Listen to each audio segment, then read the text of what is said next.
but I am one of the millions that has been raped. I am one of the millions of children that have been raped. I am one of the, many female service members that was drugged and raped on active duty before I deployed. And I can use all of that trauma and that pain, not as a victim, but I went from being a victim to a survivor, and now I'm a victor. And now I can say, thank you for raping me. Thank God that happened. We are The David Johnson Show, bringing the veteran community stories and perspectives so you can design the life that you deserve. Strong like a tree, there's roots where I stand.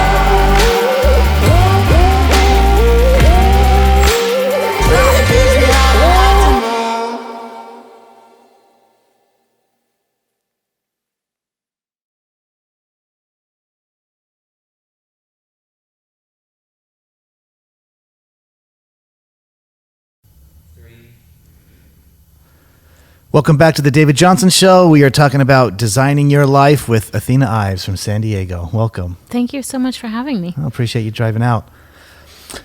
You did not ask, and you were not aware of some of the cards that have been dealt in your life all these years. But hearing your story and getting to know you the past 2 months, what you have become, this warrior after everything you've been through and serving in the Marine Corps, and this role model of carrying the stress on your back and almost with like a shield saying, I can help other people, and being what you've become. Walk me through this story on how it all started. Absolutely. So I don't you've heard the term forged in fire. Right. I say I was forged in trauma. Wow. And trauma definitely made me who I am today. I'm getting my doctorate. I'm going to be Dr. Ives soon, which is amazing. Never thought that would happen in a million years. Congratulations. I own my own company. I am a published author, and I am a sex trafficking educator as well as an advocate.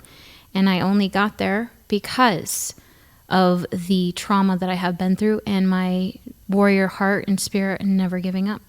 Which, again, you did not ask for or welcome it or want any of it when it started. No, but thank God it happened. Thank God what happened? The title of my book is called Thank You for Raping Me. And that is probably the story of my life. And I did not choose this. Who wants to be known as the girl that got raped? I don't at all. It was, it has definitely been a journey. And it is one where I have almost given up numerous times. I joined the Marine Corps when I was around 25. It was a lot later in life. But it was at a point where I think people are so afraid of failure. They're afraid of so many different things, and they let that fear control them. Fear is often created by a trauma. And that fear will live under your side. It's like the monster under your bed that everyone avoids. And if you let that control your life, you will never become who you're supposed to be or who you are. It will turn you into a weak person that lets fear control your life. Wow. And when was the first time you were raped? When did that happen? I was 11 years old. From around 11 to 14, my older brother started raping me. And it almost broke me. I started researching suicide. And today, I use that to relate to sex trafficking victims. I use that to relate to, I'm not a sex trafficking victim, but I am one of the millions that has been raped. I am one of the millions of children that have been raped. I am one of the, many female service members that was drugged and raped on active duty before I deployed. And I can use all of that trauma and that pain, not as a victim, but I went from being a victim to a survivor, and now I'm a victor. And now I can say, thank you for raping me. Thank God that happened. That's why I wrote my book, Thank You for Raping Me, because I took the worst moments of my entire life and I used them to light a fire in myself. What do you do at that young age when that happens? I mean, it's tragic for anybody, let alone a child. Mm-hmm. So I read books. I pretended I was the Greek gods and Princess Leia. You know, I needed a warrior woman in my life that, you know, because I didn't have that. I didn't have anyone defending me. I didn't have any superhero. I get it. So you were trying to find somebody to look up to defend you, somebody you could relate to maybe or feel protection in.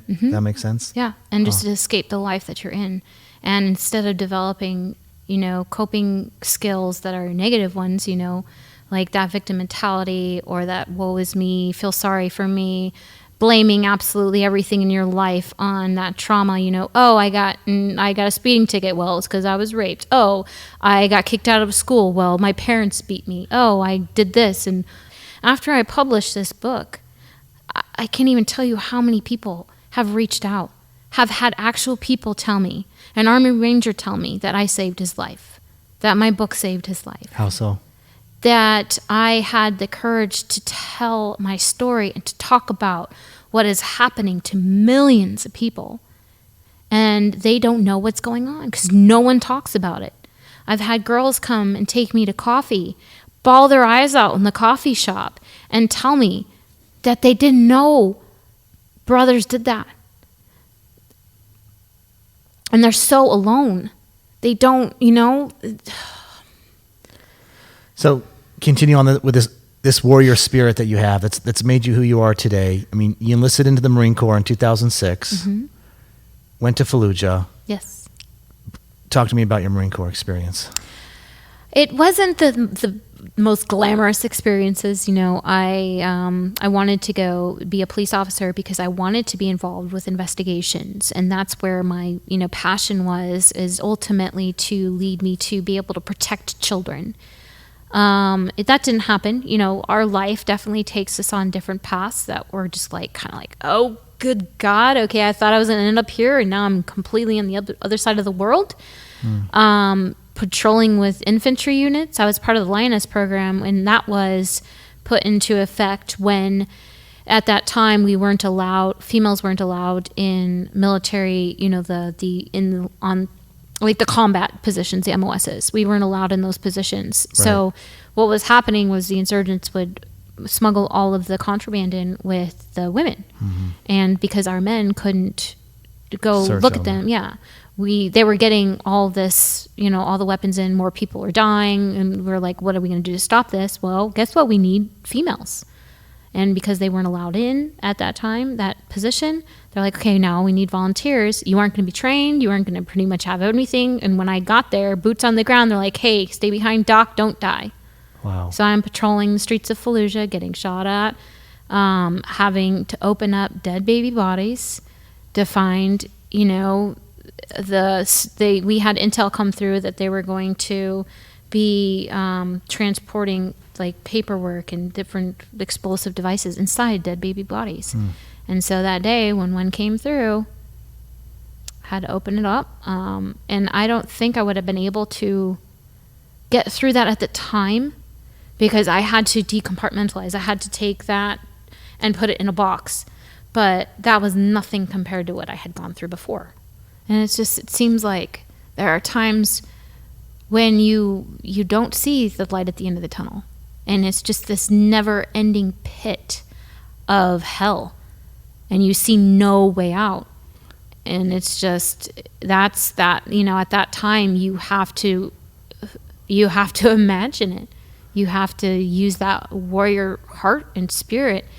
And in your mind, you have to create it in your mind because you cannot see it in your human body. You can't see a way out. You can see no hope. All you see is things getting worse.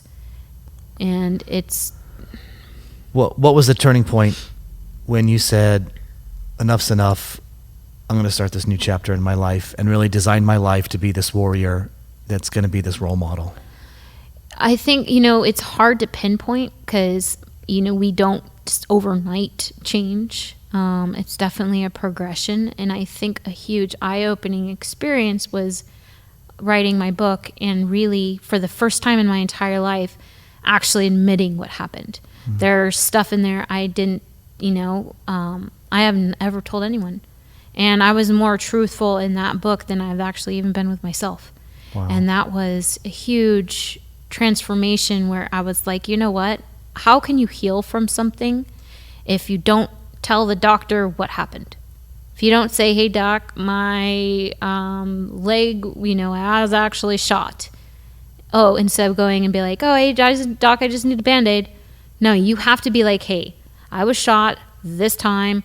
It's still in there. I need to dig it out. You need to clean it. If you don't, you will never heal. So, when you were traveling overseas, did you start to realize that as well? I mean, is that when it kind of kicked in? Was it more stateside, or what were the traveling overseas to Thailand and stuff? Traveling made me realize that my story was common, but it wasn't. Like people's jaws would drop with like, you went to combat? Oh my gosh.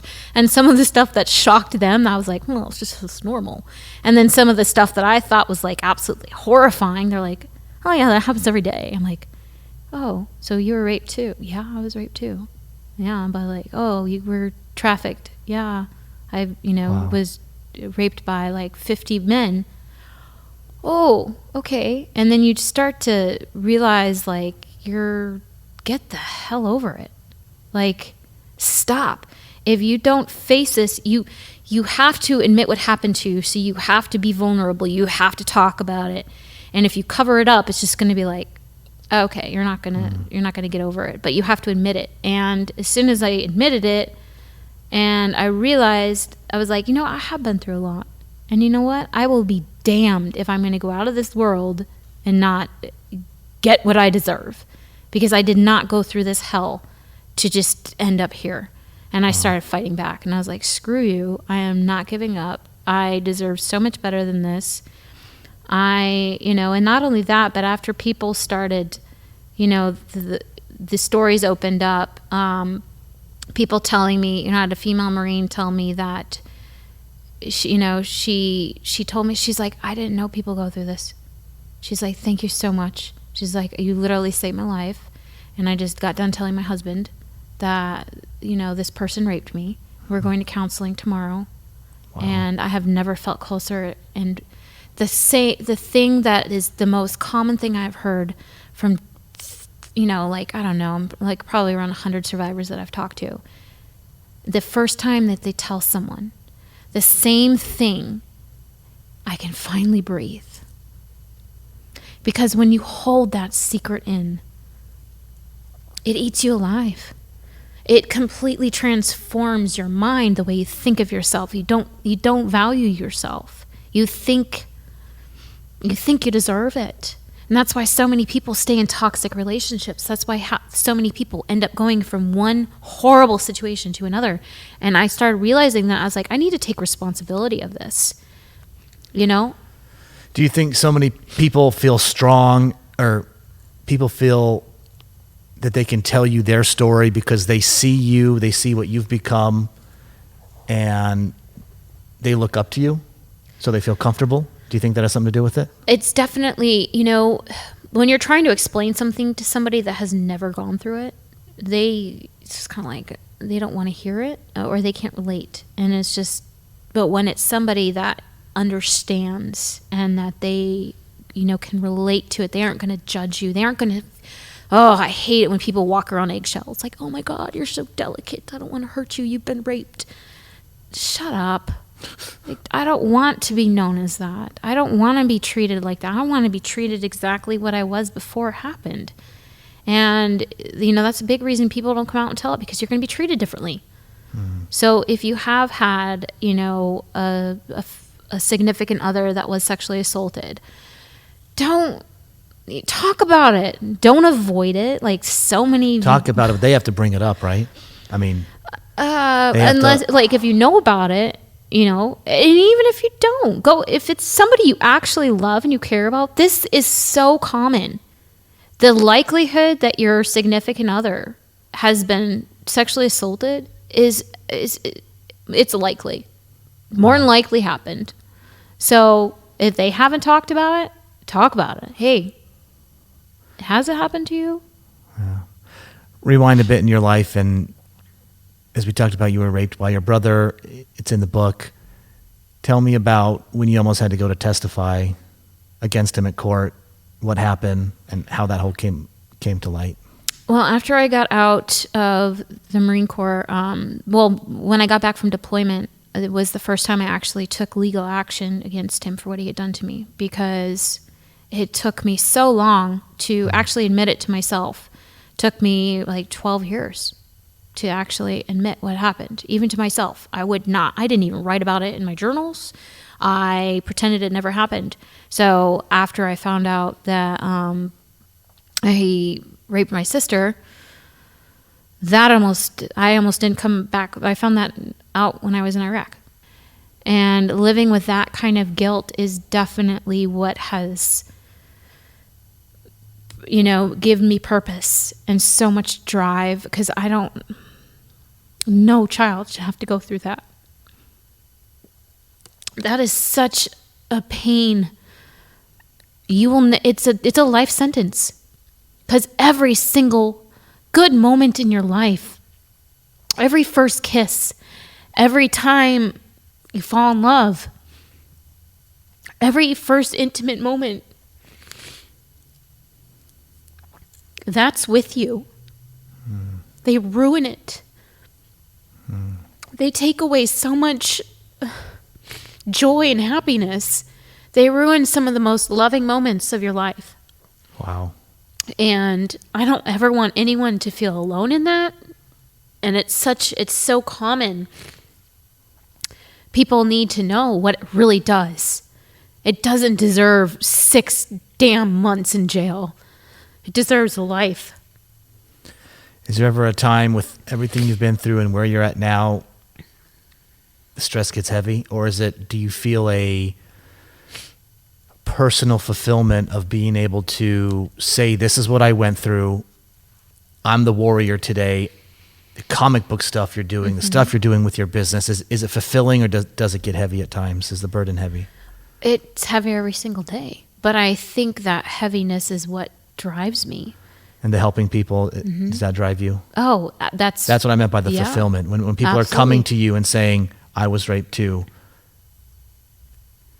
And I don't know if fulfillment's the right word, but because of what you're doing, because of what you stand for, because you're taking this public stand on a very public stand, people are coming forward.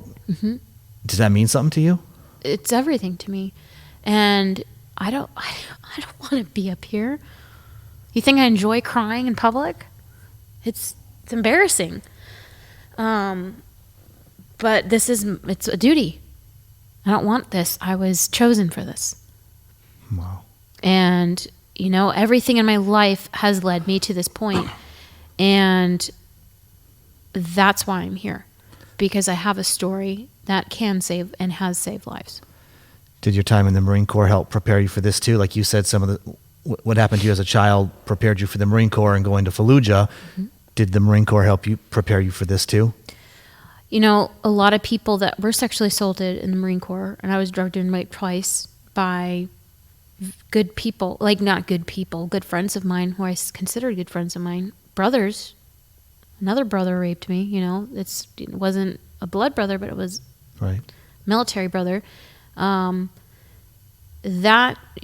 almost broke me, because it was like, here I came from one family that raped me to another family that raped me. But then it's such a big family, and it taught me so many things about leadership and about, dude, if I can get through, the war in Fallujah as a female, I can do everything I did. I survived absolute hell there, and I did more than most of the guys in my unit did. I saw things that men would, kill themselves over, and I'm okay with, because I've been through worse. So it has molded me, and it has given me so much courage and, strength and pride, and to show other people, look, my dad told me before I deployed that if I died over there, it was my fault, that I deserved it. Wow.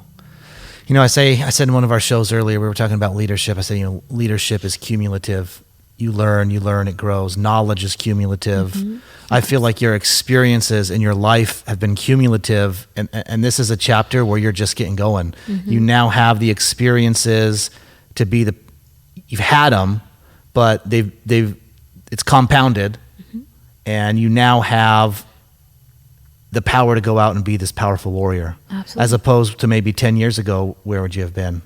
Mm-hmm. Right? And not in a bad way of, where would you have been, but you're at a stage now where everything you've been through, from childhood to being raised in the cult, as your book talks about, to being in the Marine Corps, to, they groom warriors. I mean, let's face it, Marines are hard chargers. They groom warriors. To being in Fallujah, to being out, to getting your PhD, to working with law enforcement. Now you're at a point where you can stand and really say, I'm the warrior, come follow me. Hell yeah, I can. That's pretty powerful. No warrior became a warrior overnight. Wow. I have never met a strong person that hasn't had a hard life. You are molded in it. And if, all the things that I have been through, it's like going to the gym. You aren't going to all of a sudden be a bodybuilder. You have to lift. You have to fight. You have to, I always, I go back to that description of the monster under the bed. That's the trauma. Wow. That monster's the trauma. And you're letting, most people, I remember as a kid, you were so terrified to put your feet on the ground at night because that monster was going to come and get you. You're letting it control your going to the bathroom at night. It's your fear. And a lot of fear controls everything, and it stops you from getting the life that you deserve. So unless you get down and you fight that monster, you'll never get the life you earned. Wow. And the more you fight with it, the stronger you become. So one of these days, I always say, my feet are going to hit the floor, and that monster is going to be like, oh, shit, she's up. So what's next? What do the next 2 to 3 years mean for you? Well, it's definitely an exciting, I know it sounds ironic to say exciting, but I do feel such a huge not burden, but a responsibility to share my story. And the more opportunities I get, so I have to work on that. I have to work on getting my story out there, and I have to network and talk about it and share and work with other people, because no one's talking about it. And the more people that know the truth, the more healing that can happen, and the more people can be aware of what damage it does to children. How do people find you? I came across you online. I know you're posting a lot. You got a very good online presence, but how do people find you? Where do people hear about this story? I do a lot of work on social media because that's the platform nowadays people are using. Facebook, I have Athena Ives, author, Ives, I-V-E-S. I have a page on there. I also have AthenaIves.com. The company I do own is called Athena's Furies, and that company was started with another fellow Marine female friend of mine. And what it is, we create products that are based off of female warriors throughout history. And the reason that is so important for us was because her and I both went to combat. And, we've both been snubbed by many military men. Oh, you're a female, so you don't rate. But I was in combat. No, you weren't. You weren't allowed. Actually, I was. I was in combat. A lot of people don't know that we did that stuff. So we felt alone in that. And feeling alone is, that's just a recipe for, staying depressed. But when you have that camaraderie and you have those people that you can relate to, so that's why we share these products that are, we educate people about amazing female warriors throughout history, like Grace O'Malley, Pirate Queen of Ireland, Lagertha Shield Maiden, all these amazing women that have served for centuries in war, and no one's talking about them. Wow. That's amazing. I am honored you drove out here to tell me your story. Thank you. Thank you so much for having me. And like I said, you're helping me accomplish this mission, and whether I want this mission or not, it was given to me. And thank you for helping me accomplish it. Well, it's my pleasure. Thanks for coming out. Thank you.